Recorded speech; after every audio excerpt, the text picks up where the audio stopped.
જિલ્લાના વ્યારા સ્થિત સિવિલ હોસ્પિટલના આવનાર મેડિકલ કોલેજના ખાનગીકરણનો વિરોધ છેલ્લા ઘણા સમયથી અલગ અલગ રીતે ચાલી રહ્યો છે।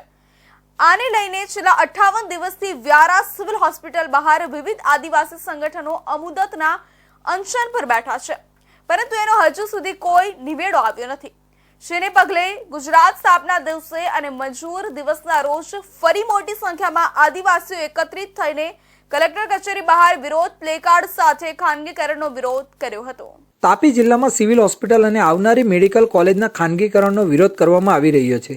છેલ્લા 2 માસથી આ મુદ્દે વ્યારા સિવિલ હોસ્પિટલ બહાર વિવિધ આદિવાસી સંગઠનો આંદોલન પર બેઠા છે।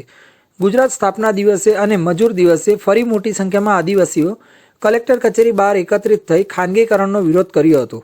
આગામી દિવસોમાં ચૂંટાયેલા પ્રતિનિધિઓના ઘરે ઘરે જઈ હોસ્પિટલ મુદ્દે વિરોધ કરવાની આગેવાનોએ ચીમકી ઉચ્ચારી છે।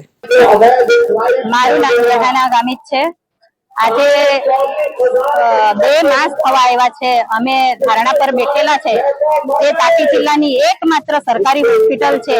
એ જે તે વખતે કોંગ્રેસ સરકાર હતી તે ટાઈમે આ સરકારી હોસ્પિટલ કરવામાં આવી હતી। અત્યારે ભાજપ સરકાર એને ખાનગીકરણ કરવાને માટે જઈ રહ્યું છે, ત્યારે અમારો તાપી જિલ્લાના લોકો અને આદિવાસીના લોકોનો ખૂબ જ એવો વિરોધ છે, કારણ કે તાપી જિલ્લાની અંદર એકમાત્ર સરકારી હોસ્પિટલ છે અને એ ખાનગી થઈ જશે તો લોકો ક્યાં જશે। જય આદિવાસી, હું યુસુફ ગામિત સોનગઢ તાલુકા પંચાયતનો માજી પ્રમુખ છું।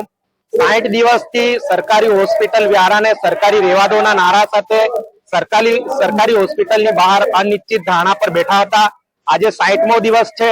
સરકારનો કોઈ પણ ચૂંટાયેલો પ્રતિનિધિ અમારી પાસે આવ્યો નથી કે સરકારનો કોઈ પણ અધિકારી અમારી સાથે ચર્ચા કરવા માટે આવ્યો નથી। આદિવાસી સમાજના લોકો ધમધમતા તાપમાં જ્યારે ધારણા કરી રહ્યા હોય ત્યારે ચૂંટાયેલા પ્રતિનિધિઓએ પણ સાથ સહકાર આપવો જોઈએ। એમણે પણ પોતાના વિસ્તારના લોકોની અપીલ સાંભળવી જોઈએ। તાપી જિલ્લાની સરકારી હોસ્પિટલ એ જીવાદોરી સમાન હોસ્પિટલ છે અને એ હોસ્પિટલ બચાવવા માટે આજથી અમે આંદોલનની દિશા બદલી રહ્યા છે।